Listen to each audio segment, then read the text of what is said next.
السلام عليكم حبايب قلبي، ازيكم عاملين ايه؟ يا رب تكونوا بخير دايما. انا معاكم فيديو كتير جديد مشتريات. يعني بقول كده هعمل ايه؟ ركن القهوة، او الكافي كورنر يعني. فجبت شوية حاجات كده، قلت افرجكم عليها ونعمل مع بعض ركن ايه؟ القهوة او الكافي كورنر، ونشوف مع بعض احنا جبنا ايه. بصوا حبايبي، البطرمانات دي عجبتني جدا فاشتريتها. بصوا عامله ازاي، هي مش ازاز، هي اكليريك. تمام. ليها حاجات كده وبتتفتح من هنا. يعني بصوا بتتفتح كده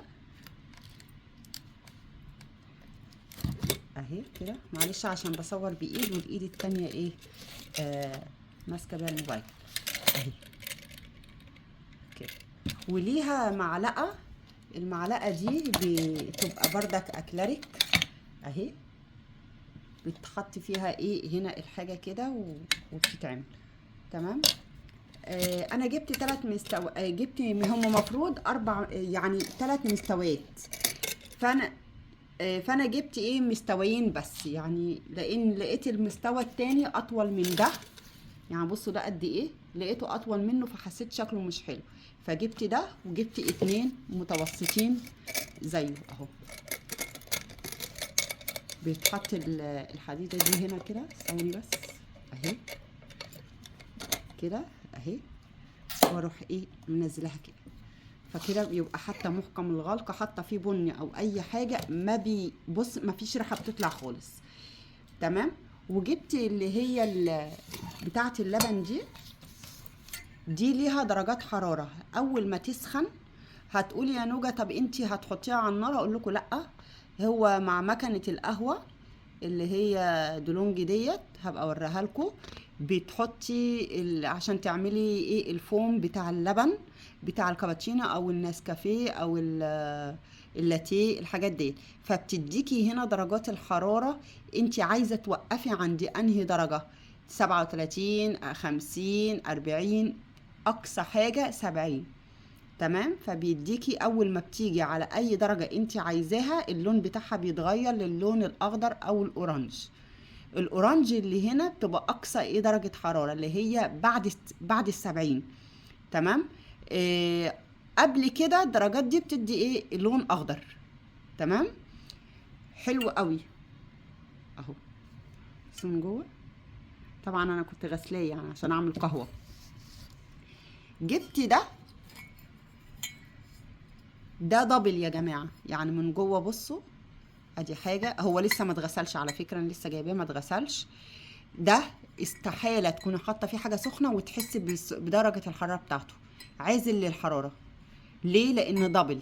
الجزء اللي جوه ده مش متصل بالجزء اللي من بره ده. هو الجزء اللي جوه دوت لغاية هنا اهو، لغاية الدايرة دي كده اهي. وبعد كده دوت فاضي، فمهما انت تمسكي كده من تحت ما تحسيش بدرجة حرارة لا من هنا ولا من تحت. تمام.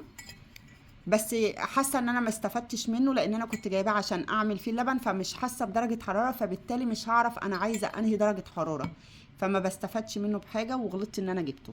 تمام. معلش يا ولاد. طبعا جبت بسكوت لزوم الشيء، يعني ان انا احطه في البطرمان. وده شاي القابوس. حلو قوي يا جماعه، حلو قوي بجد يعني.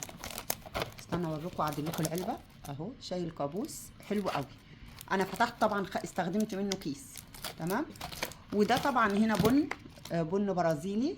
انا جبته حبوب وعملته طحنته عند المحل يعني او الكافيه اللي انا جبت منه البن. ده فاين كابل برازيلي. طعمه حلو جدا جدا.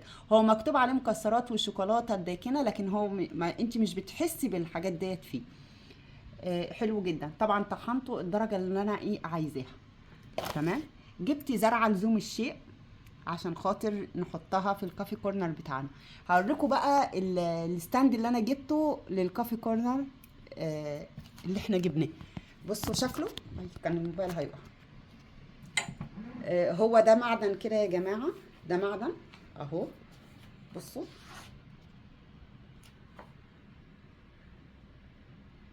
طبعا انا عشان اجيب لكم الزاويه نفسها من جوه كده اهي.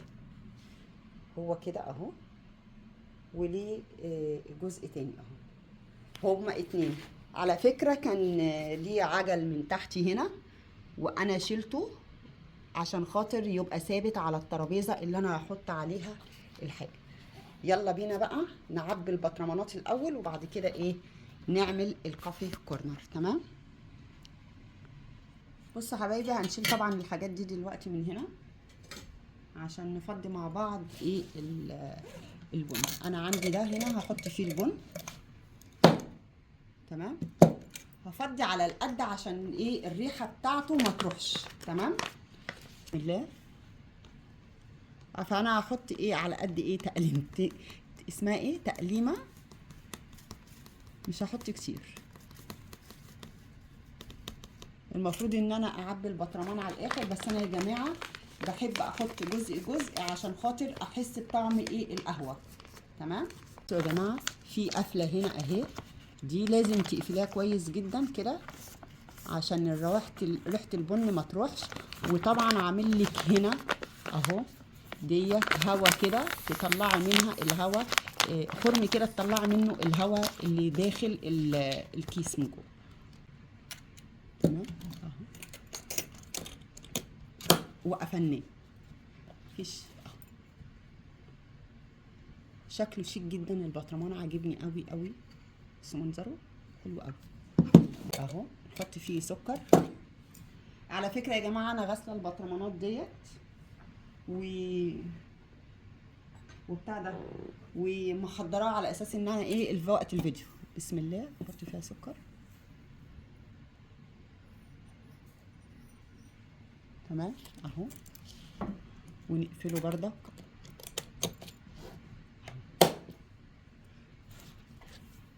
تمام.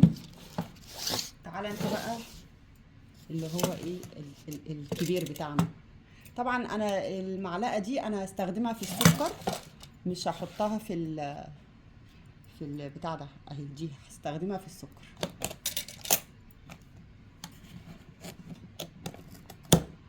تمام. تعالى بقى هنا ده نحط فيه بقى ايه البسكوت. عندي بسكوت مملح تاكي. نحط كده بس هنحطه بالراحه عشان ما يتكسرش.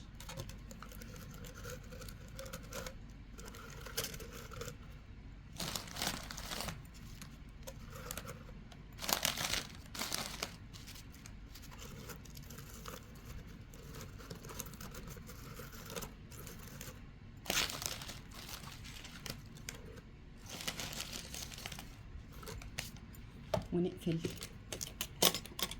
شايفه طريقه قفلها سهله قوي وجميله. وعملنا بسكوت. المفروض في بسكوت بقى بالشوكولاته نجيبه المره الجايه نبقى نعمله. هاتوا تاني اهو مكتوب عليه تي احطه. طب نوجه كده الدنيا كلها هتبقى مختلفه. مفيش مشكله يا جماعه تبقى مختلفه عادي. ادي الاكياس اهي حطها زي ما هي كده. اي سوري الموبايل كان هيقع.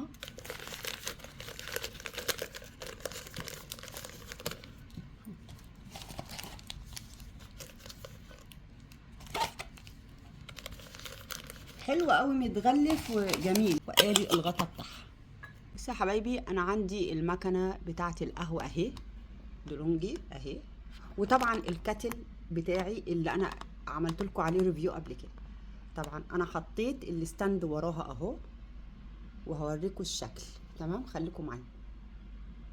طبعا انا عندي اللي هو النسكافيه، عندي اللي هو الحبوب ده اسمه دافادوف. ودوت هنا اللي هو بالكريمه اللي بيعمل لي طبقه كريمه بحطه هنا. هنحطهم كده الاتنين كده. حطيت هنا هوت اللي هو بتاع الفوم لبن، اللي هو الجهاز بتاع الفوم بتاع نسبريسو. طبعا بقى مقاطعه دلوقتي نسبريسو. ماشي. بسكوت هنا كده اهو. وهنحط السكر هنا وهنحط البن في النص هنا كده اهو. طبعا هو الشكل مش باين قوي عشان انا هوريكم لسه هعمل ايه. المفروض ده يجي ورا كده هنا شويه كده، تمام. وده يجي كده وده يجي كده. طبعا هنحط تحت هنا ادي الشاي تي هنا كده هنا اهو، وهنحط بتاعه اللبن هنا كده اهو، تمام. وهنحط، حطيت دي بقى استغلتها كده، حطيت فيها ايه المعالق. وطبعا بحط الكوبايه دي عشان بستخدمها لما باجي بسخن المكنه واحط فيها ميه. يعني المكنه لما اجي بستخدمها هنا اهوت كده بغسلها يعني بنزل فيها ميه سخنه عشان الكوبايه بعد كده لما احطها تبقى سخنه. الكوبايه طبعا اللي بشرب فيها دي المعيار بتاعي بتاع الكابتشينو، تمام. احطها هنا اهو كده. عندي هنا العده بتاعه المكنه فيها اللي هي دي، هبقى اعمل لكم طبعا ريفيو عن المكنه، تمام، لوحده. ودي جايه مع المكنه نفسها، ومعاها 2 تاني من العلبه اللي جوه دي. وطبعا ده المعيار بتاع البن، ودي اللي بنضغط بيها البن.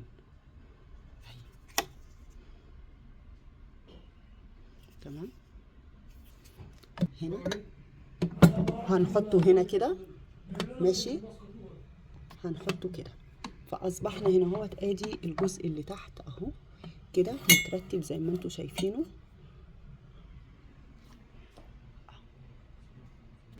عندي علبه فاضيه هنا اهي بلاستيك، حطيتها كده اهو.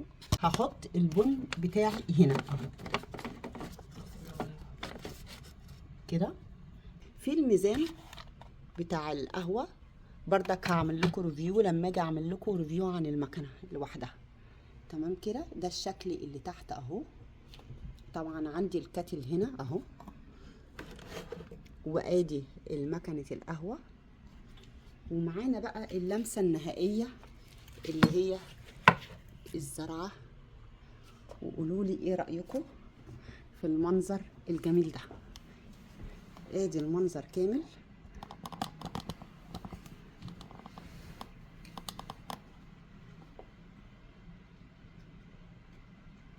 ايه رايكم؟ قولوا لي. وحلوه الزرعه دي ولا؟ انا عجبتني عشان شكلها طبيعي كده. وطبعا حاطه هنا من ورا النسكافيه زي ما انا قلت لكم. وده كده ركن بسيط جدا، حبيت ان انا استفيد بالركن دوت اعمل منه الكافي كورنر اللي انا عايزاه. وحاسه من وجهه نظري انا ان هو شكله جميل. ممكن ما يكونش كامل قوي بس عجبني. هي المكنه هنا هو مكانها تحسي صادم شويه، بس ايه، جميل جدا. تمام. ايه رايكم؟ يا رب يكون الفيديو عجبكم، ولو عجبكم ما تنسوش تدوسوا لايك وتدوسوا اشتراك. ويا جماعه فعلوا الجرس عشان يوصل لكم كل جديد. وما تنسوش تشتركوا في القناه عشان مش هتعلى غير بيكم.